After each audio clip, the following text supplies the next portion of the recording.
Sustainability and Special Projects, formerly known as Advanced Planning section, and she's going to chime in particularly on the ADU stuff and SB 330. She's done a lot of research on this. So just to be clear, this is just an informational session. We're just giving you guys a heads up about kind of some of the general topic areas that were covered in this year's legislative session. So there's no action required of you. You can ask questions. We may or may not know the answers. Now, I have not read every single page of every one of these bills yet. It's quite a lot of volume if you put it all together. But we have been analyzing, summaries that have been put out by various parties, as well as the legislative analyst puts an analysis page on every version of every bill as it goes through. So you can access those at the links that I provided in that attachment. So it's really handy. I don't know if any of you poked around at all with any of those pages, but there's multiple tabs on each bill's page, and so if you click on those different tabs, you get access to more and more information about the bill. So it's very helpful the way to have it all set up now. So, Also, I received an email from Goldfarb Lipton. I'm sure you guys probably get those. They're really very helpful. Yeah. Their attorneys, I believe, we've used them quite a bit, yeah. And they did a summary like what you did. Yeah, they put out one on the tenant protection stuff. I haven't seen them do one on the whole slew of bills yet. And they'll probably put that out pretty soon. Some of the other law firms have put out more of a comprehensive, and I think I linked to some of those in the bill memo that I put together. So, let's see. So just quick summary, little historical perspective. The last 3 years have seen a lot of activity at the state level, at the legislature, on the topic of housing, which you can understand because everyone has been saying it's a crisis for quite a number of years now. So they've been trying to respond to that, covering a lot of different topics. Some of the frequent flyer topics are definitely ADUs, which is accessory dwelling unit, if anybody is not familiar with that acronym. They've been kind of tinkering in all of these areas: permit streamlining, land use policy, a lot of stuff on homeless assistance type of things. Just this year, looking into the farm worker housing statutes a little bit.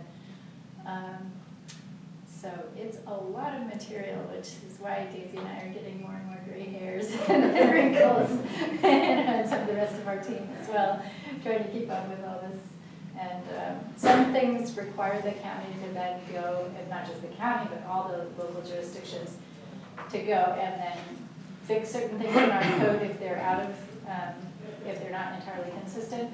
Other bills don't necessarily require that we do anything like that. Sometimes they're more fiscal areas or just funding issues that the state is dealing with. So these are some of the general topic areas. I'll just do a little quick overview on each of those. So ADUs, a lot of stuff. This was, I think, 6 or 7 bills just on this. And, they've been addressing ADUs, and essentially the kind of trend in the past several years worth of all this legislative activity has been to essentially chip away at localities' ability to put a lot of extra conditions and impose particular development standards. It's not that we can't impose any, but they've been little by little kind of plucking away at the different types of standards we can impose. So now it's a smaller set of standards that we're able to impose on ADU projects, chipping away at the amount of parking that localities can require. Just this year, this was kind of a new thing that personally I hadn't heard really any conversation about this before the bill came up, was the idea of adding ADUs to a multifamily property. The way you can look at it is just essentially saying you can have more multifamily units on a multifamily property. It's not really an ADU if it's already multifamily, right? It's kind of the same thing. Quick question. I noted in my review of the development standards, this business of detached ADUs up to 1,200 square feet. I know of a lot here in the city, so it's not a county. But a 1,200 square foot house with plenty of room for a much bigger house. And you can do that. You can designate the existing one as your ADU. Yes. And build something. Yeah, so that's already been the case, I believe. I don't know if Santa Cruz has any local codes that would conflict with that, but that's not uncommon, just generally speaking. So one of the things they did do is remove, so previously, I think the law allowed localities to have an upper size limit, like a hard and fast size limit on ADUs regardless of the number of bedrooms. So we could say they can't exceed 1,200 square feet, for example. Now, if the ADU is attached, it's part of the main home, we can't have any fixed upper size limit. It just cannot exceed 50% of the main home's square footage. So in other words, if the main home is 4,000 square feet, that ADU could be 2,000 square feet. Now, why anyone would want to do that, I'm not sure, but you know, it is theoretically possible now. But if it's a detached unit, we still can impose the 1,200 square foot size limit. So, you know, I mean, these are not like monumental changes necessarily, but little by little, they're kind of notching away at, you know, the degree and variety of limits and constraints and fees and hookup costs that can be imposed by these ADUs. So is there a minimum size? There are kind of two minimum sizes, and it used to be that the state kind of left it up to the locality to determine what that minimum size is. In this new set of bills, they're now saying that it's either one of two things. Generally speaking, for most jurisdictions, that minimum size cannot be smaller than 220 square feet. But if the locality has adopted what they call an efficiency unit ordinance, which generally is more the bigger cities, San Francisco, places like that might have what we call an SRO ordinance. If they allowed smaller unit sizes through that ordinance, which you can have units as small as like 120 square feet in those situations, then that would be the minimum size for their ADUs as well. But we don't have that here, so that's not affecting us. No, we just have the 220 as the minimum size Yeah. here. And then, excuse me, they did also give us some other size parameters. Like you can see, we can't have any standards that would prevent approval of an 800 square foot ADU, and we can't have a maximum ADU size that's smaller than 850 square. So there's a lot of different ways that they're chipping away at our local rules. Right now in the county, we have a tiered system for ADUs. If you're inside the urban services line, your ADU can be 640 to 1,200 square feet, depending on your lot size. So we'll have to change those rules based on the state law because we're not in compliance with this. And one of the things that they did put in one of these bills is that did actually pass, is that essentially if your local code does not meet all these different standards that are now in the state law, then your local code is essentially declared null and void until you amend it to conform to the new state requirements. So we are going to have to do that. The whole, Just the ADU part. But Just the whole not ADU also- part. no, just the I was ADU gonna say. piece. Yeah. Sorry, I didn't mean to scare you.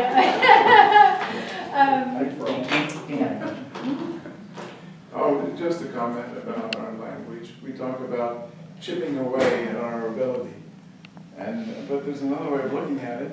And you know, they're enhancing our ability to provide affordable housing. That's absolutely. And so I would like to see more of positive spin than a negative one. Yes, you're absolutely right, and fans of ADUs would absolutely cast it that way. I think we see in a lot of these legal summaries that we review, this is kind of the way that some of these law firms. They know who's Explain it paying to them us. to do it. Well, and also, It's just the way they talk. yeah, it's kind of part of the industry that is dealing with land use law, that But we kind of have approach. control of what Yeah. we say here. Yes, that's I have absolutely a lot of right. experience in knowing about Yeah. how lawyers communicate to Yeah. clients. Yeah. And if they talk to them in the way that the client wants to hear. Well, and also it's about, you know, sometimes they're not just talking to the staff, they're talking, you know, that information is being passed on to the planning commissioners or the supervisors who are not always happy about losing that ability to, you know, impose these restrictions, so. I don't think they're one bit happy. Yeah, generally they're not. I think there's some sunset dates, maybe in SB 330 or perhaps some of these other bills. Can you talk about that in general? Sure. Are there some sunset dates on certain of these requirements? Yeah, so, the owner occupancy. yeah, this owner occupancy thing is only for a 5-year window. And then we'll see what happens. Sometimes they extend those dates when that year rolls around. We don't know yet whether they're gonna do that for this or not. Daisy, do you know about SB 30? Is there a? SB 330 is a 5-year bill. So it's So- only in effect for 5 Mhm. years. So as a clarification, I built an ADU and I rent both of them, no longer called a duplex. I can do that for those 5 years, but after that I have to move back in. So my understanding is it's related to when your unit is permitted. Okay. So if you pull a permit from us in 2020, or let's say the city of Yeah. Santa Cruz or wherever it is, between 2020 and 2025, you won't have a condition on your permit that says one of those 2 units needs to be owner occupied. Ever? Ever, that's correct. That's, That's in the state, that's that's in the our, state law. exactly, that's our understanding, yeah, Grandfather, as they correct, say. yeah. So what I Now do we're not like- believe is the case is they're not saying for all those units that have already been permitted with whatever conditions they may have been permitted with, Right. nothing is changing those earlier Correct. conditions, that's my understanding, but this is all new, so who knows, the interpretations will be coming out, That's my understanding too. yeah. It's a game changer. Yeah. Yeah, the owner occupancy piece we expect to really impact A lot. ADUs coming in the door here. Yeah. Yeah. It will uptick the volume, I would imagine. Yeah, I think when we use the language of like chipping away, Yeah. sometimes we're talking about some of these real detailed parts of the bills that you wouldn't usually expect to see in state law. For instance, they changed the side yard setback from 5 feet to 4 feet, Yeah. the height from 15 to 16 feet. So those are, it's kind of little things that we're a little surprised to see Yeah. at the state level, kind of. Right. But there's larger things like the owner occupancy requirements. That's kind of something that we would normally maybe expect more at the state level, is something that might impact ADUs Yeah. coming in the door. There's a couple more things I didn't have room to fit on the slides, but I just want to just touch on them briefly. The state also did say that short-term rental of ADUs is now prohibited by state law. Previously, that was up to the local jurisdiction whether or not they could regulate that. One thing I'm not sure of though is, but does that mean if they can't do a short-term rental in the ADU, if they're no longer required to be an owner occupant on the property, can they rent out the ADU long-term and then short-term rental out the main unit? I don't know, I haven't been able to look into it that closely yet, but that's a little detail that we'll probably be trying to figure out. Is that new legislation? Yes, yeah, this whole presentation is about all the new bills that were just chaptered in October. So, any of these changes that come from the state, do local jurisdictions that are within the coastal zone have to amend the local coastal permit process? That's another question we're looking into. I'm not sure, and even the Coastal Commission has issued some memos where they've kind of said one thing, then slightly revised their approach, so I think They're we're all revising kind of every trying day, to it doesn't make any difference. we're all trying to figure out, a lot of these bills, it was unclear until like literally October 13th, whether or not they were gonna get signed by the governor or not, or vetoed or what have you. So it's only been like 2 weeks that we've known which ones actually are getting enacted. And most of them will take effect January 1, so they're not necessarily in effect right now. There may be a couple that were urgency measures, I'm not sure. The only one I know of that took effect was 101, I believe. The Budget Act. The budget, okay. yeah, the budget trailer. What's an emergency? Okay, so no short-term rentals on the ADUs. Non-conforming, so if you have some structure on your property, I don't know how many of you are familiar with the term legal non-conforming. We can't, the agency cannot require you to fix that legal non-conforming issue as part of the ADU or junior ADU permit. And I don't know that every jurisdiction always imposed those kind of requirements. It was something that they could or could not, it probably depended on how big a deal the non-conforming issue was, right? If you're like, having 0 setback when you need to have 5 feet, that's a big issue. If it's, some other minor thing that maybe didn't affect your neighbors, you may not require that to be corrected for an ADU permit. It just depends. Limited options to restrict ADU location. So this is something new. The only reasons that a jurisdiction can make a blanket prohibition on ADUs in certain areas of their territory, this would be something that you would like show on a map, like, okay, this area you can't have an ADU. Would be if there's inadequate water and sewer services, or impacts on traffic flow or public safety.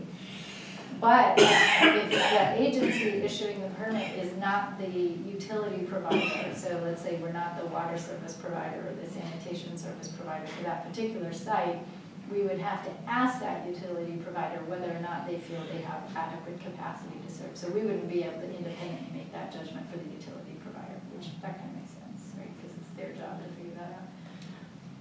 Well, on that issue, my understanding is that SoCal Water District, if you do an ADU, they want to charge you for a hookup. That may be the case. And that hookup for single-family houses is around $35,000.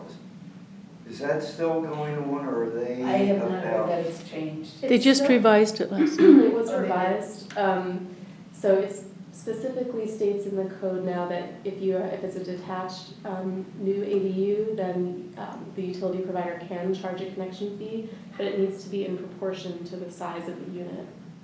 So maybe you prorate it, like if a normal single family Okay. is assumed to be Well, that X helps. size, and this is like half that size. 640. Yeah, so I'm not sure how that jives with what Soquel Creek Water District Right. is doing today, but Yeah, one of the interesting things is No. this bill is actually gonna Just last impact night they changed the policy. both today. any impact fees and, not any, but it may impact certain impact fees and utility connection fees that special districts are charging, or even potentially school districts. So it's not only impacting the local jurisdiction, the planning agency, but it could be affecting special districts too. So some of them may need to go and adjust their fees for some of these types of projects.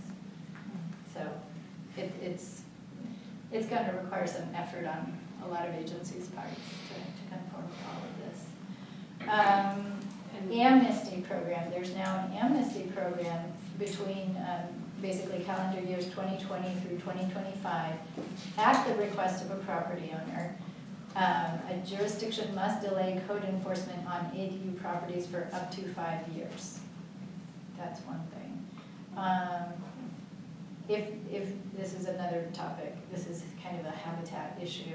If a jurisdiction wants to, it doesn't have to, but it can adopt an ordinance to allow an ADU to be sold separately from the main dwelling unit, but only in a very limited scenario, which I won't read all the fine print, but basically it's a habitat project. Or something like that, another nonprofit that's developing long-term restricted, low-income properties for sale to a low-income household, and they have to be a nonprofit, blah, blah, blah. So it's kind of a very niche piece of language there. Does that require subdivision? It doesn't get into that level of detail. I think that it's tenants in common is the presumed approach. It's Tenants in based common. actually on what the city of Santa Cruz did. Yeah, so you might check in the habitat. Which they're allowed to do tenants in common. Not my house, my home, where they did the tenants in common space. So it's Yeah, yeah, so it's gonna have a limited scope, pretty much. There's also some new rules affecting homeowners associations, so essentially the state is still allowing them to impose certain design or development standard type restrictions on if somebody wants to put an ADU in one of these properties. But they can place essentially reasonable restrictions on them, but they cannot prohibit them outright, or they can't impose a restriction that would effectively be like a prohibition. So they have a little more leeway than a locality in terms of imposing sort of design and development standards, but they don't have free rein. They can't just say no ADUs in our development. So that's pretty new. I don't think there was any legislation of that type impacting HOA rules previously on this topic. So those are the major things there. Did I miss anything, Daisy? Anything you want to point out? no, I mean, I think that's about it. There's a lot of detail there. Just to let you all know, we will be most likely taking an ADU draft ordinance to the Planning Commission, either by the end of this year or early next year. And in preparation for that, we'll be preparing more materials and detail about the ADUs. And then we're also doing informational report back to the board, right, Suzanne, next week or the week after on ADUs? It's the 19th, yes. On the 19th of November, and that report will include updates on these new laws as well. So you can look for more detail there. Yeah, so it's basically a board letter that has a report back on some of the county ADU programs, so some of the loan programs that we've been working on in our division, as well as a permit fee waiver program that the board approved last year. And then also we just gave them a little update on it, a very high level update on the ADU stuff, so for that report. Suzanne, do any of these laws require local jurisdictions to impose on the owner of an ADU that the rent that the people pay cannot be any greater than 30% of their income? No, but they did take a stab at kind of going that direction a little bit, not as like a requirement, but they're saying there is something actually on both they directed jurisdictions and HCD to develop programs for essentially subsidizing affordable ADUs. We're already doing that, thank goodness. So, you know, it's not like it will impact us as a new requirement really, but now they're saying that you have to actually put in your housing element that you're going to have a program to do this. So maybe you give some loan assistance for them to, and in exchange for that, they do have to agree to restrict the ADU. So it kind of sounds like exactly what we're already doing. So, you know, we'll wait and see if there's some guidance that's issued that gives any further detail on how we're supposed to do it. But, and then they're also directing HCD to develop a program, I think, to provide some state level funding that would then be pushed out probably through the jurisdictions to do that. Question on AB 17483, I talked about the community facilities district. Yeah, and I'm going to get into some of the other laws in just a I jumped sec. ahead. I just wanted to show everyone, if you're not already familiar, that we do have this, what we think is fabulous webpage. I hope you will too. Which is supposed to be a resource and informational material for both homeowners and just residents generally to understand all about ADUs from every angle you can imagine. So the financing, permitting stuff, you know, just basic questions, tips for design, cost guides, and all kinds of stuff here. So I just wanted to remind everyone that's there.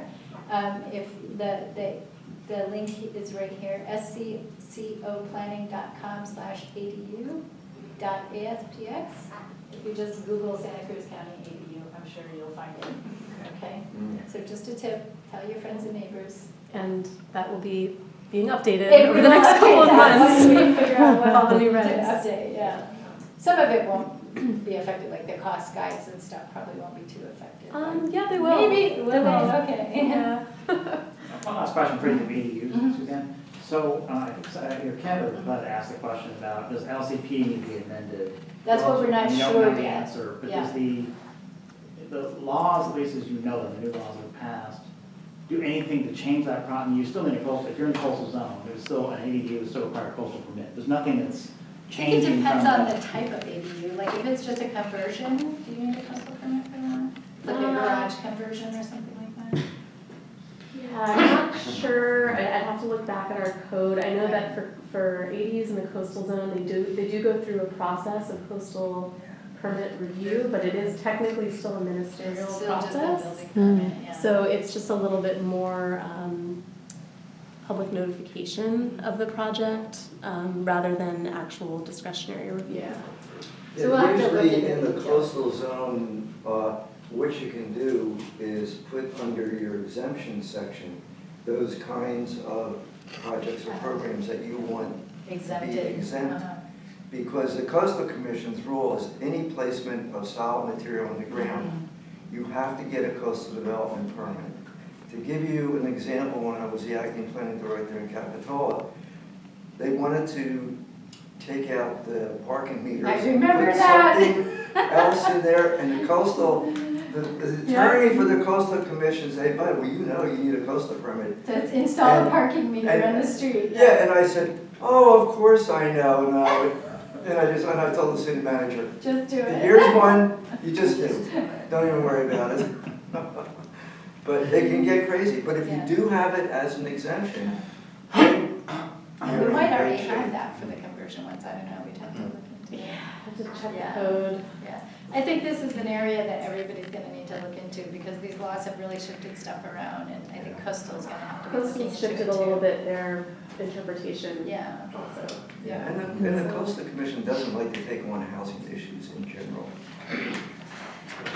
Usually. I didn't realize there weren't any limits on what they like to take. Am I- Well, you know what, you could Seems be. like that sometimes. Let's move on. I could be absolutely wrong. Yeah, our time is getting short, so I don't wanna spend too much time just on ADUs. So tenants protection, a ton of fine print. I don't expect you all to be able to read all this from across the room, but I just wanted to let you know, a lot of bills, some of them are larger in scope and impact than others. Really, the main one that is going to have the biggest impact is the first one, 1482, which is essentially a statewide rent control. Now, it does not apply to certain types of units, so it doesn't apply to single-family homes. It does not apply to condominium units, which includes townhomes as well.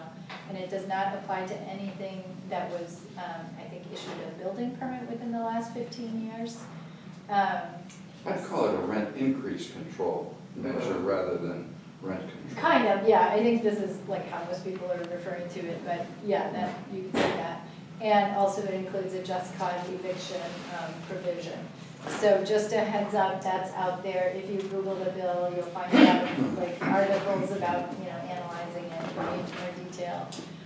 The rest of them are kind of more, focused details about kind of tenancy issues.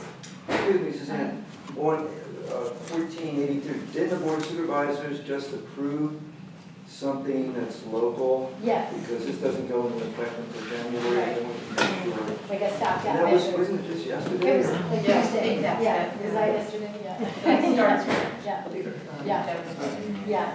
So that, and I don't know, what was the effective date? Was it yesterday? No, it was retroactive. retroactive. Okay. 91 is the. I didn't Oh, that's smart. but anyway, we can look into that.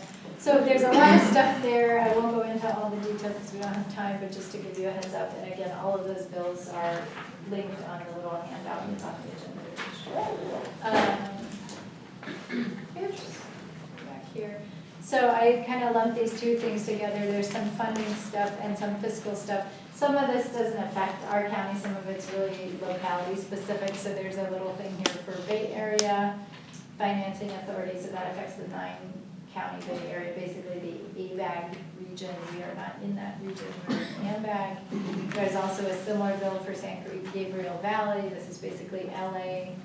I think it's a city law or the county, I don't remember, and whoever's in the San Gabriel, but anyway, yeah. But I left it on here just as an example of different approaches people are trying to do to kind of create a regional funding pool for these projects, kind of a regional approach. Here's the EFID thing, and I forget who asked that question. Maybe it was Dean, I don't know, somebody was asking about these earlier. Oh, was it Tara? Did you ask about the EFIDs? No. Oh, sorry. Oh, Sorry. okay, all right. What was your question? Now we're on that slide. What is EFID? What does that mean? Enhanced Infrastructure Financing District.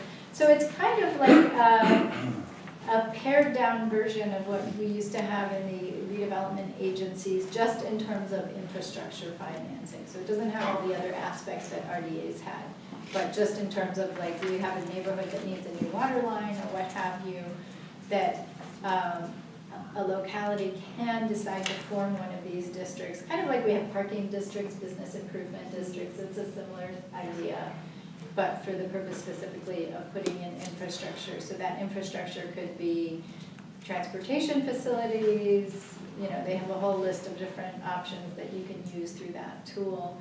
And previously, you had to get voter approval before issuing any bonds to do these, to actually implement one of these districts, actually raise revenue. Now they shifted that, so you don't need a vote of the people in that district or the property owners in that district, but you do need to hold a public hearing, and there's an ability for those property owners to protest. And if more than 50% of them protest, then you can't float that bond that you were thinking of. You can try another kind of bond and come back later, but essentially there's like a feedback loop there. But it is lowering the bar because you don't have to actually get, I think it was 55 or 60% of the voters in that, or not the voters, but the property owners in that district boundary to approve that bond issuance. Because basically it's gonna put a partial tax on their tax bill. This would be any property owners, commercial, residential, what have you. I don't know that anyone's looking into that in this I mean, county. we certainly looked into it when the prior bill was passed, and we haven't talked about it yet, maybe because it's been so much moving, Yeah. we didn't know what was going to land. Yeah, if Or anything, I it think it might signed. be Public Works that would be pursuing something like that, probably rather than planning, right? Can that be comparative to Melrose districts where they did require all those voters that? Kind of, I think those were more instigated by private development that would be coming into an area that maybe was. Well, they did it on Scotts Valley Drive, and they've done it for Right. schools, so it's not necessarily private, I don't think. I don't know, I'm not an expert in those, but anyway, this one would be specifically a public agency would have to form BEFID. Okay. Yeah. Community land trust, this just adds community land trust to the type of entities that can claim a welfare exemption under a California property tax bill. So previously it was like 501c3s, hospitals, public agencies, now community land trust can do the same thing. So it's kind of a niche bill. The next bill is kind of similar, what was it? So not only can you qualify for a property tax welfare exemption, you can also be exempt in certain cases from a community's facility district tax. I don't know how many areas actually even have that kind of tax, but it's another option. SB 113 was, I believe, the result of a lawsuit. So it was the National Mortgage Foreclosure Relief something or other fund or something. So they're essentially moving money from one special fund to actually be able to spend that money to assist homeowners in foreclosure or tenants being displaced from maybe foreclosed properties or something like that. So this was money that was gained, I think, several years back through all those foreclosure litigations that were happening against the banks and the lenders and so forth. 1010, it adds basically Native American tribes to the list of eligible entities that can apply for some of these state housing funding sources, one of which is the Joe Cerna program, so that might be one that they might be interested in applying for because it's more applicable for these very rural areas. So that's that. This one is add some new requirements to mostly localities, some on HCD, which is the State Housing and Community Development Department. In terms of the general gist of all of this is this Surplus Lands Act has already been in effect for many, many, many years in California. It basically sets forth a process that when public agencies want to sell a piece of property they own, there's a certain noticing process they have to go through, and they're supposed to give priority to either open space entities or certain types of public entities like schools or affordable housing developers. They kind of have a process for prioritizing those sorts of interested bidders before you sell it to the general public, basic gist of this. So the Ting amendments just add a few more requirements to that process that was already in place. It's not really an earth-shattering move, but it is a few extra steps and a little more integration with the state. So HCD will now have the ability to review within 30 days a surplus property declaration by any given locality or state agency, and if they feel like, I don't know what they would say, but they have the ability to comment on that declaration of surplus property within 30 days. If they missed the 30-day mark, they missed their chance. Beal is about requiring localities to essentially give a little bit of more public visibility on the available land inventories that are basically already in most jurisdictions housing elements. I think it has a requirement that they have to be shared with HCD in an electronic manner, so HCD can then kind of basically do a statewide map of where all these properties are and what the zoning is on them. So that information is already out there on paper, it's just not integrated in a neat and tidy way to share online in a statewide manner, so that's kind of what the gist of that one is. Revis, I think is the one that was imposing some similar requirements on the state that they do their side of that process. Grayson is actually kind of, that's why I put the little overwhelmed by paperwork clip art on the slide. Because this is gonna require some work on a lot of agencies' parts. So all the impact fees and mitigation fees and things like that, that any agency is assessing on, I think it's just housing development. Now, everybody's got to sort of feed that information to HCD, and they've got to make that available in some online, easy-to-use, searchable database, is my understanding. And there's also some limits on how much you can charge, I believe. I haven't looked into all the details yet, but it looks kind of intimidating just from a homework perspective. Although, you know, it will be very, very helpful for developers. So the idea is to give developers more certainty, more clarity, more transparency about what these fees are. And kind of make sure that they're frozen in time, so from the time an application is deemed complete, the agency won't keep increasing the fee amount while they're going through the process. Did I cover that appropriately? 1483? Yes. Yeah, I don't know that it freezes fees. I know Maybe it's that's SB 30. that's part of SB 330. Yeah.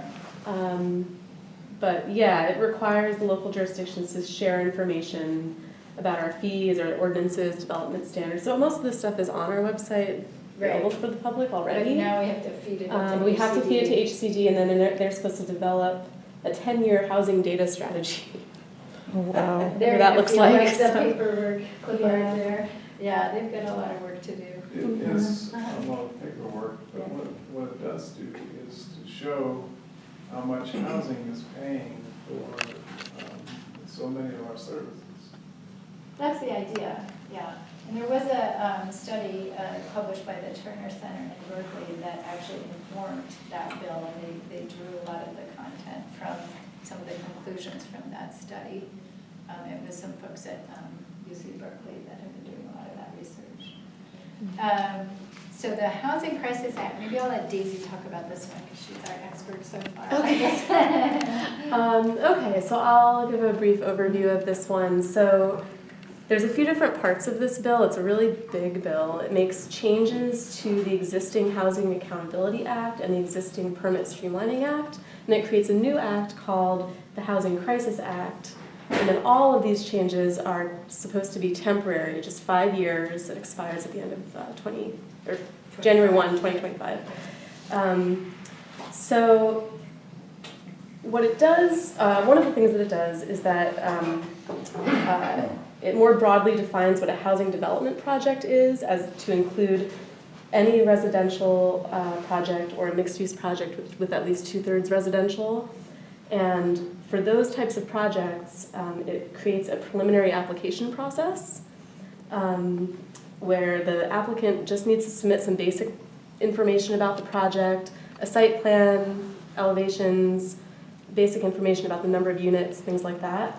And then there's a completeness review process that will happen. And as long as that preliminary application gets marked complete, then the project is on a faster track for overall approval. And then the bill establishes timelines for the jurisdiction and also for the applicant to make updates to their project to meet all of our completeness review comments. So it streamlines the project basically from both sides, like making sure there isn't too much of a delay on the applicant side or the jurisdiction side. If the project is compliant with all of our objective standards, it does minimize the number of public hearings or public meetings to 5 for housing development projects, and that includes continued hearings. So that can drastically reduce the number of hearings from what we usually see, at least on our bigger projects. And it reduces the EIR approval timeline to be 60 to 90 days from the date of EIR certification. So that's kind of the process side for housing projects. And then in terms of our policy work, the Act also prevents us from creating any new policies that would serve to downzone properties. So we can't create any new general plan policies, zoning ordinance changes, development standards that would serve to reduce the number of housing units that could be built on any specific property. So it's an interesting one because, for instance, we're developing mixed-use standards and multifamily standards right now, so we really need to think about, make sure that our new standards are not reducing or downzoning any properties.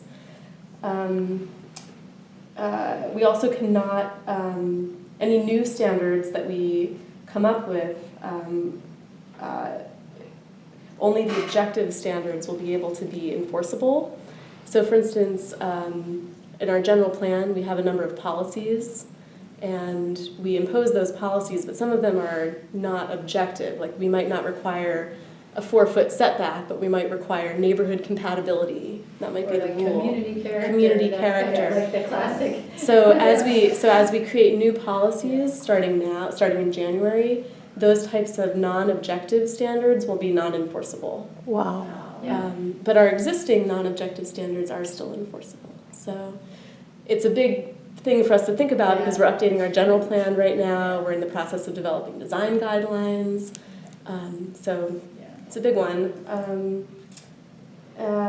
We can't put any limit on the number of housing permits that we have here in the county, and that's an interesting one because it conflicts with our Measure J and our growth goal that we have here, although we haven't come close to the ceiling on the number of permits in many years. But we'll have to be talking with our council on how that affects our process. And we must be replacing any housing units that are demolished. That's another part of this act.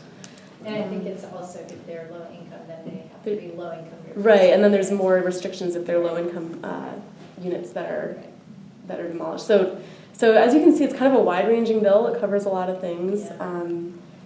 Importantly, CEQA mitigation measures, the California Coastal Act, and mobile home properties are not part of this. So they're exempted from these requirements. In a lot of these areas, it's not like there was no laws, with similar requirements. I mean, there were some, in a lot of these areas, some existing laws that covered some of the same stuff, like the unit replacement. It's just that maybe it wasn't applied globally, it was only applied in certain circumstances, or, with the timing and the objective standards and certain things. It's not that there was no case law or no law whatsoever, but now they're just further clarifying it and making it super clear what will be enforceable and what won't, whereas before there were some gray areas on, maybe under state statute you could impose a requirement that was maybe sort of subjective, but you might lose in court. If they challenged you on that, you might, a judge might find that that thing is totally, and throw it out. So it's not that everything is completely new, but it is definitely very clarifying. Let's put it that way. Yes. I have a question. This is theoretical. Let's say you have a general plan traffic policy that says no new development can be approved if the level of service for traffic goes below a C, a standard of C, that it's automatic. And you have, say, a 300-unit housing project that's going through this process, but the area is already operating at a level service D, and these new units would make it a level service F. Can you turn it down? Or you guess you could turn it down, or you could say we're going to adopt a statement of overriding considerations and forget that policy. Well, that's an interesting one because if you're thinking about CEQA, level of service is no longer a variable for CEQA. We have to go by vehicle miles traveled. Starting, that was last year. SB 744 was several years ago. Yeah. 744, But this question remains the same. But it's still, but we still have a Just to local make sure policy it's- about level of service. That's true. The difference is that the VMT measure would, it would be much less often to show that a project like you're describing would likely to, would be less likely to exceed the VMT measure than it would to exceed the LOS measure. That's the basic idea. Because generally, if you're building, a 300-unit project, it's probably already in a built-up area. It's probably in a location that's got mixed uses nearby. So the VMT measures kind of probably come out quite low for that project. So people won't need to be driving everywhere, right? Because it's all out in the field, in the hinterlands. This is Santa Cruz. I'm not talking about Santa Cruz specifically. I'm just saying in the state's thought process on this bill, on that older bill that shifted from LOS to VMT, that it's basically intended to help infill projects. And so infill projects generally are going to score below whatever the applicable threshold is in terms of allowable VMT increases versus on LOS, a lot of these areas are already at F. All of San Francisco is basically at F all the time, right? So that would mean you could never build anything in San Francisco. So is right? highway. So is a lot of Santa Oh Cruz, my right? God. And that was the conundrum that they were Yeah. trying to deal with, because like science makes it clear that it would be better to build in infill areas than out in the greenfield areas where people are gonna all have to drive everywhere, right? So that was the kind of shift they're trying to put us all towards. But in the context of your question about like SB 330, like is that like an objective measure, I guess? If we would still have an LOS measure that was completely objective in our general plan, then we would be able to enforce that. Yeah, measure. especially if it's a CEQA mitigation measure, right? Right, well, we can't have CEQA mitigation What for is LOS. LOS? I'm sorry. It's Level level of of service. service. Got it. So it refers to how I long know. you have to wait at a traffic light, generally, that's the way they measure it. Yeah. I see. So, let's see here, how are we doing on time? Another one, actually, this next one on the list here is kind of interesting because it's almost exactly what we did last year with our density bonus update, except for they landed on 80% instead of 75%. So we have to tweak our. No, we don't, I don't think we have to tweak the bill, we just, if somebody comes through with that kind of process, if they ask for 80%, Yes. we would have to give them 80%, but the nonprofit may not even ask for that much of a bonus. That's a lot of bonus we asked for, but if they did, yeah, they would be able to get it. But it's funny, because we had already amended our code to allow a 75% bonus in those situations, so it's just 5% delta, oh, great. Well, that bill also includes an allowance of 4 concessions rather than 3. Right, that's a so- bigger issue, actually, that's gonna be very helpful to developers, but only if certain types of projects that qualify for that. It's higher- the 100% nonprofits, affordable yeah, projects. Yeah. Mhm. Have you run all this by Apple? We've got $2 billion to spend on housing. Yeah. Maybe you I can help don't them. know, I'm not in the loop with Apple, I have no idea. We've made some minor updates to SB 35. The main one that I noticed on that is that now they can include some moderate income units. It's the only as well. difference, the only Is that update. the only difference? Yeah, it's a pretty moderate scope bill there. The Budget Act did a number of things, but the one I was just highlighting here that was maybe of interest locally is the certain types of qualifying navigation centers. Does everyone know what a navigation center is?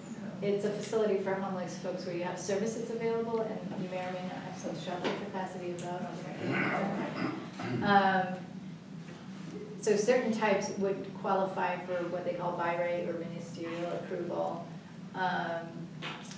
And jurisdictions have to comply with that if that situation happens to arise in their jurisdiction. Does that include mental health facilities too?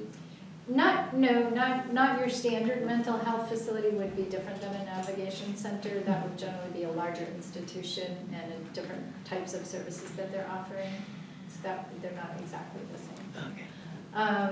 And there's some incentives there for jurisdictions to comply with housing element law. I can't remember offhand what they were. Do you remember, Jason? I think they may have been some sort of monetary, I don't know, maybe some grant funding we could access or something like that. Rebus is another bill we've been following closely, and this also did something that is similar to something that we're working on currently that you all have reviewed before, where we were trying to allow a process that would allow restricted or affordable nonprofit farm worker housing projects. They're doing something that's very similar, although there's some minor differences in how they approached it versus how we approached it. But now we're going to have to comply with the state law if any applicant comes in that asks for that process.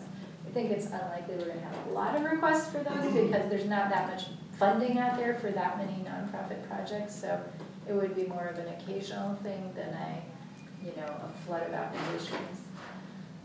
Caballero noted that when you are applying for SB2 funds, forget the project, this is not about the actual project permitting, this is just about an entity applying to the state for SB2 funds, that application in itself is exempt from CEQA. I think that was already the state of the law, but apparently was confusing to some people, so she made it extra clear with this bill. What are SB2 funds? They're funds for some homeless assistance programs and projects. Do you want to elaborate on that? So, yeah, they were, set aside, some of that's the source of some of the HEAP and the cash funding. Oh. Okay. And you have to apply affirmatively to the state to access those funds, so I guess maybe it was an issue in one of the jurisdictions that was applying. Yeah. Thank you. And I think that is just about the end. Any more questions? I know that was a lot. Sorry to burden you with all that stuff. Well, going back to ADUs and such, has there been any change to like we were talking about earlier, the infrastructure that goes with building an ADU is the water, the power, the meters and septic versus sewer hookups? There is some stuff in the legislation that may slightly change the requirements for certain types of projects. So it really depends on what type of project. If you're doing conversion of existing space, which is a lot of times a large number of the ADUs that are out there, already it is the case that you're not necessarily going to have to do a new utility hookup for that conversion. So that's already. You can't require. We can't require that you have a new hookup if you're just converting existing space. What about when you're having like a septic versus a sewer hookup? Could they require a separate line to the main for the sewer, or a separate septic system, or? The only thing I saw that was different in the new bill was that we can now require a percolation test for septic to see whether a new, additional septic is required. Expansion or something? Yeah, that's the only change I saw from existing law. Okay, so, Yeah. because that's one of the big costs for Yeah. Mm-hmm. Yeah. for people now with the new ordinance about having to inspect all the sewer lines and potentially other things, that's going to be a daunting cost for people that are looking to add something and they find out they got to put a whole new septic system and a whole new sewer line. Right. That has been for a long time a big constraint. It really depends on where your lot is located. If you're in these rural areas, septic is a huge issue. But you still have the option of converting from existing space. So it really depends on what your objective is. If you have, let's say you're an empty nester, and that's kind of, I think, the presumption when they're writing these bills of a lot of potential applicants are kind of your empty nester. The kids are going, they're gone. Okay, let's kind of create a little bit of separation in the existing house so that we can rent it out to some tenant where the kids used to be, right? Then you wouldn't have to do a whole big septic upgrade because you're essentially really not adding any new capacity need. You're just putting in privacy dividers in your house, basically. I mean, let's be honest, right? Yeah. So that's already available to people if that's what they want to do. If what you want to do is build a whole new little unit that you didn't previously have, well, that's new capacity, and you may or may not need to upgrade your septic. It depends how much capacity is already in your septic system. Okay, what about things like conversion of garages that are separate? They weren't bedroom Habitable, but now they're going to be habitable. Yeah. It's going to be a case by case. There's no The changes. agencies would have to look at that particular property. It's really EHS does the septic review here, Yeah. Department of Health. And they're saying there's stuff on the state level that requires them to be more extreme on capacity upgrades, for example. There's very strict water quality requirements that they have to meet when they're issuing permits, so yeah, there is something to that. Anything else from the commissioners? Pete? No, I just want to remind us that we want time for Julie. Yes. Yes. 2:05. So any other questions from the commission? Suzanne, can you send this presentation to the commissioners and also post it to the HAC website? It attaches it's a good oversight overview. Yeah, it's great. Thank you. So if you could attach it to Terrific. the website and send it to the commissioners. And Anything from the public? Just cut, we only have not a lot of time. Go ahead. to confirm, thank you, these are things that have been passed and approved or are in the legislative process now. No, they're enacted now. They have been enacted. Yeah, most of them, like I said, they will not take effect until January 1, but they have, these are only the bills that passed and got approved. So Okay. they're fully actual On bills the or way. actual laws, Okay. yeah. Yeah, the tenant right ones or whatever, that's a pretty big one for That's a huge one. I Yeah. mean, just looking for information online about all this stuff, that's the one that's making all the headlines in like the news media. And, there's a lot of chatter about that, obviously. I mean, it affects so many rental units. And the one where tenants can allow people who are in crisis with homelessness to move in, but they have to ask their landlord, but the landlord does not have to consent. Right. That's pretty drastic. I think the way I understood it is they have to obtain their landlord's consent before the person can move in. The landlord does not have to consent. So essentially what that means is if you can get your landlord to agree to this, great. If you can't do it. Which is kind of the way the law was already, because there was nothing previously that precluded a tenant and landlord from agreeing Okay. to something like that. So it's kind of like, okay, whatever. Yeah, Anything else?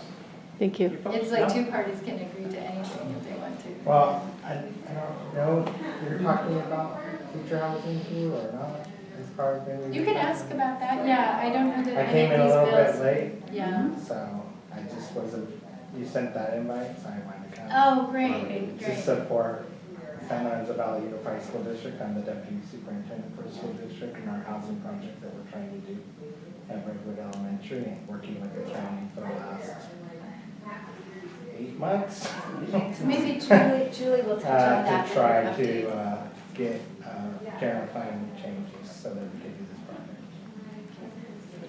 Thank So, I didn't know if it was gonna come up, but I came here in case it did and answered any questions.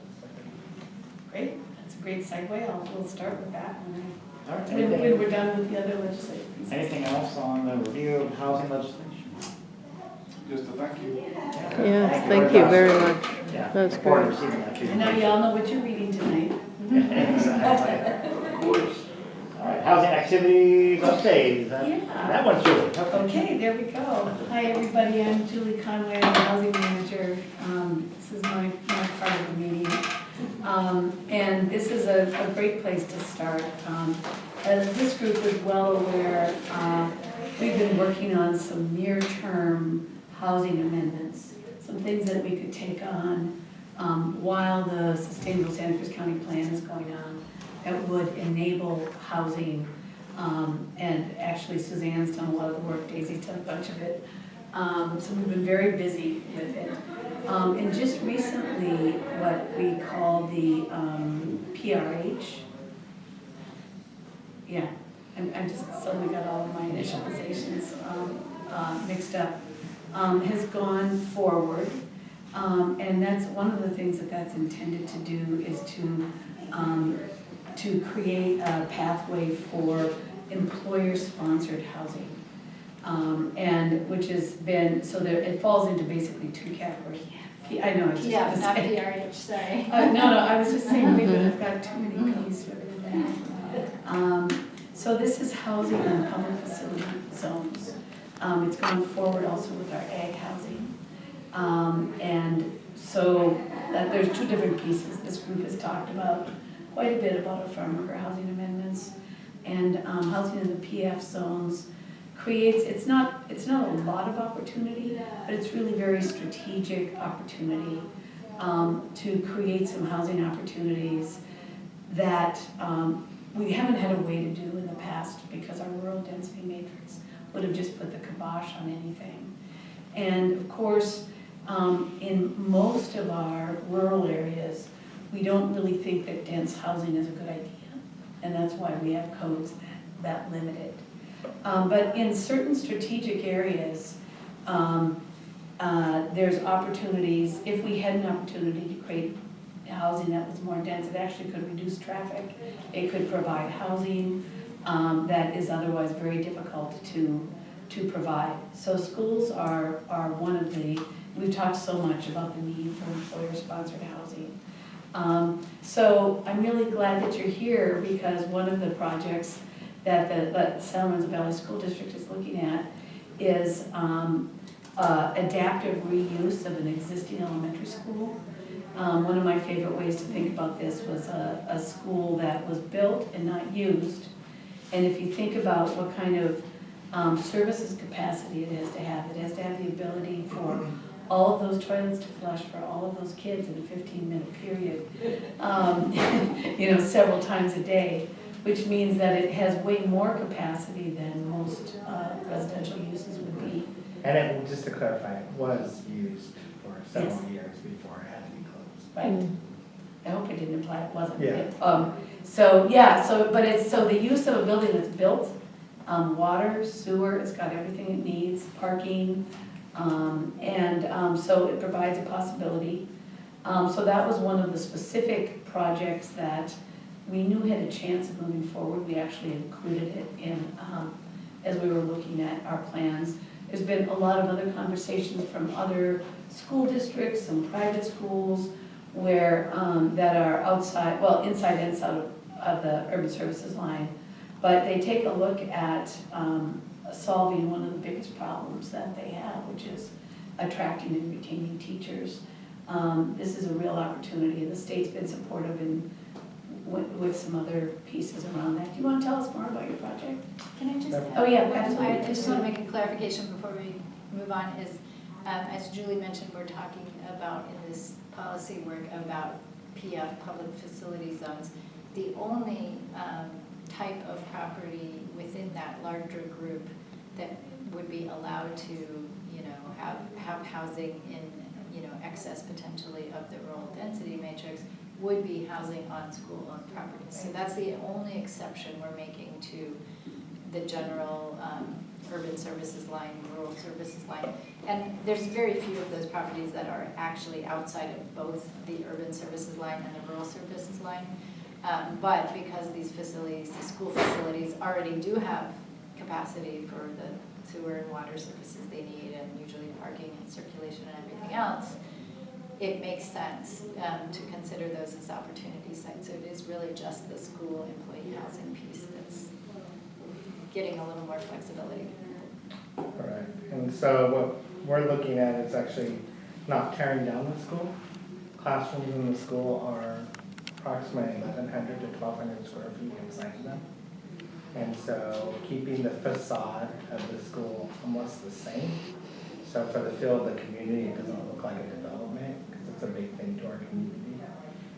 But changing the interior of each of the classrooms, either to be like a 1,200 square foot 2-bedroom with a washer and dryer and a little kitchenette and stuff, and converting some of them into 2 1-bedrooms, or even some studio apartments in there. But the project is about 33 units, not just taking the existing buildings and then taking the multi-purpose room, which is open spaces, kind of a lounge area that people can hang out in and stuff like that, without really making an eyesore. We don't want it to look like a big skyscraper, it's out there. It wouldn't fit the facade, the community. So keeping the facade the same and building it. So it actually is a lot of savings for us. We've already had the mechanical engineers and different things look at the project and done a lot of studying on it. And it's a lot of savings because we already have the hardscape, the parking, the sewage, the set. If you think about it, 600 kids flushing toilets. You're not going to have that many people flushing toilets, And so we have that infrastructure, a lot of that infrastructure already set up. It's just reconfiguring the buildings inside there, and then that gives us an opportunity. We have a very veteran staff. In about 3 to 5 years, we're going to lose about 30 of our employees and have to replace them. We constantly recruit, have people come up and turn around and decline the job because they can't find a place. Or what they find, even on a salary, we recruited someone from San Diego to come up, and they were going to be paid like $60,000, $70,000, and all they could find was a 1-bedroom, and when they got there, it had mold in it and stuff, and they still wanted like $22,000 something, and they said no, and she declined the job and left, and that's constantly what we're dealing with. And so we need to do something different to try to incentivize people to come and work for the school district and have the teachers in the classroom. These would be leased, not co. Yeah, so the idea is, that hasn't all been worked out, but the idea is you have term limits. And so the idea is you do a 30% subsidy, about that, to the market rate of the rental, and then they save that money towards a down payment of, staying in the community. We get a lot of young teachers, and they're fine, they'll bunk up or, share or get a 1-bedroom, and then after about 3 to 5 years, when they want to get married or they want to have kids or start, they leave because they can't afford to raise a family. They don't have a house, and they're not going to stay with their friends in an apartment and get married and stuff. So Which campus is this? Redwood Elementary. North of Bolton. And where are you? Oh, I'm sorry, where is this project in the pipeline? They haven't submitted. Okay, you're I just We wanna can't submit because the density ratio right. Got it. is, we can only put 2, and it's not costly. Yeah, that's why we're making some code updates. Got it, I just okay. want to note that this item is not on our agenda, so we're only talking about this in the Right. context of Julie's It's in the update. So we context should of our probably agenda. go We're back to fascinated, we should. Julie's Yeah. update. Yeah, it is. Yeah. We will make sure to talk further about this. We haven't talked about the project, we certainly talked about the code amendment efforts, which continue. But my real point was that we've been working on these for a year and a half now, and we've accomplished a lot. And it is going to the board on December 10th. That's at least the tentative date, not his Yeah. project, just our policy amendments, Yeah, which just are the a general. broad-ranging batch of amendments that you guys looked at earlier this summer and fall with the farm over and the PDF stuff. So if you would like to Slowly attend that nudging meeting or along. submit comments, keep it on your radar. I have a question about that. We discussed this at California Association of Realtors about the facility idea. And it was interesting to me that there were some people that really didn't want to draw, didn't like the idea. I think it's a good idea because there's a lot of land around the schools that they're not using now. And it could be a really great idea. My question is, I think it was referencing certain bills. Have those bills passed statewide? There have been some, are you talking, she must be talking about the teacher education. That was a couple of years ago. Yeah. No, this is new. There's a new bill Yeah. that, and I think this is the one that allows school districts to leverage some funds. Yeah. To allow bonds Mhm. is what they were discussing in the bill. The idea that he would bond to get the money to do the construction and stuff for Yeah, housing for the teachers. there's already 3 school You can districts, already- Pittsburgh, Jefferson, and San Mateo, Right. that have passed bonds. Yeah. Yeah, you can already do that. Cabrillo talked about it a few years ago, I don't know if they'd be looking at that. I know there's a lot of, everyone's looking for a solution to this problem. We are not doing that. It could have been a question to create legislation. You know, that might have been. Well, there's a lot of those, the land use, Across the board, the yeah. affordability, the financing, there's a lot of pieces that need to Yeah, come together. right. So anyway, those near-term code amendments has been a heavy lift, and I think, it's accomplishing quite a bit of what we set out hoping to accomplish. And of course, we'll be interested to see where your project moves along. So I want to mention a couple of other projects. So first of all, as we have to say, 17th Capitola got its approvals on Tuesday, which meant that the redevelopment successor agency disposed of the property to Mid-Penn Housing as the lead developer. It got its land use entitlement, including created the parcels for the affordable housing project and 2 clinics. The Santa Cruz Community Health Center and dentists, and the Mid-Penn project. So that's moving along, and then also the third and final thing is there was $5 million committed out of the Low and Moderate Income Housing Asset Fund, which we've talked about for a while now, that could be a potential possibility. So that's a big deal, you know, and it seems anticlimactic in the end. We worked on it for years, with so many hurdles.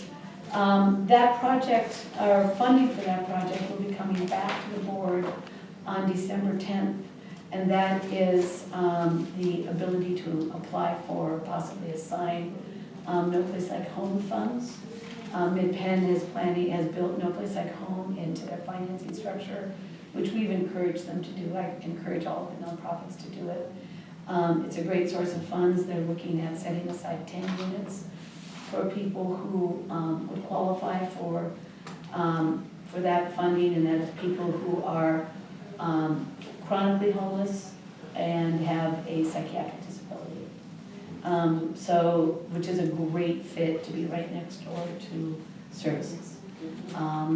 There's a lot of great things about that project that go without saying. Tell me again where that is. It's on 1500 Capitol Road, so it's just before, as you're headed out towards 17, to Capitola, Right. just before you get to 17. Oh, It's just before Library On the Street. other side of the laundromat. For a lot of years before the demise of redevelopment, there was a hope of including the Live Oak super parcel. Well, I can't say it stopped then. We actually worked very, very hard to include that parcel in the project.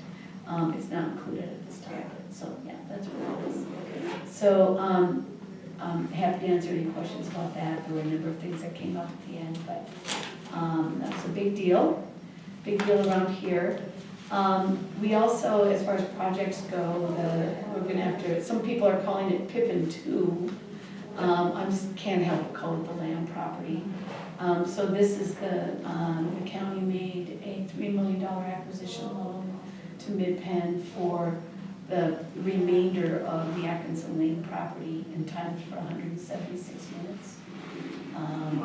So, I mean, it's a big deal to us. There's an ag buffer, so all of it is not buildable at this point in time. So we're not sure, it'll be a two-phased project. We're expecting a project of around 80 units to be Where coming is in. that? That is in Watsonville, and it off Atkinson Lane off of Freedom. There's a storage facility right there. That's one of the accesses. This project is going to build an access out to Burlington.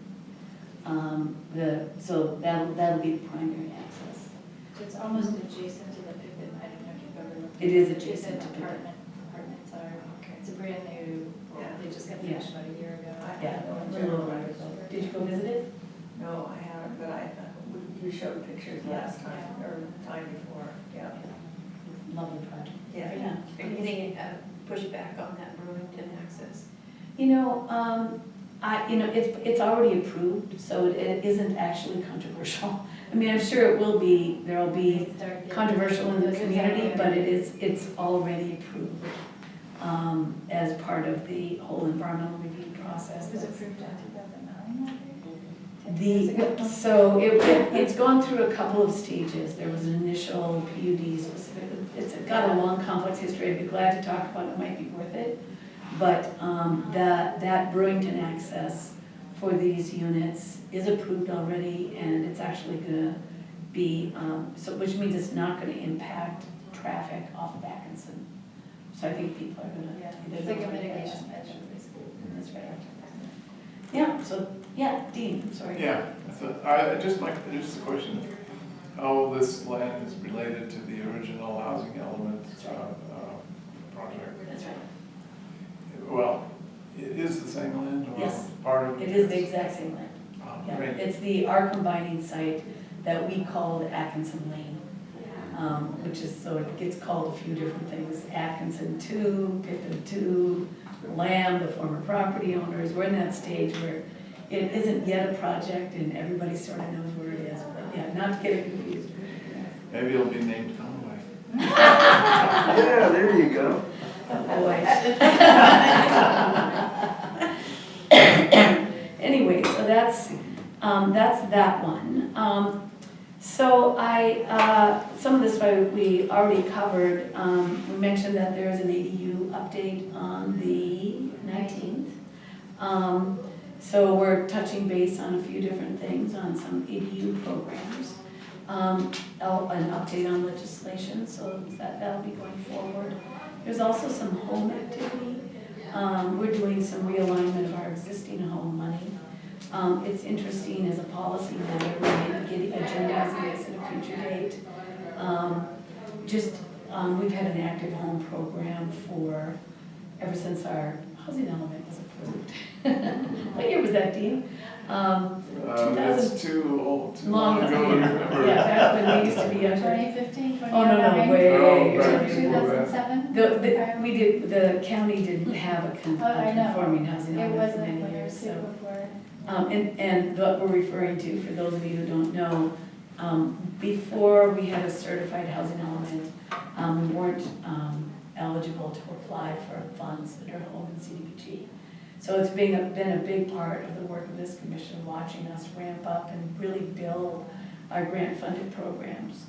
And, you know, it's a case in point or it's worth looking at how things evolve over time. We've brought in millions of dollars through those grants.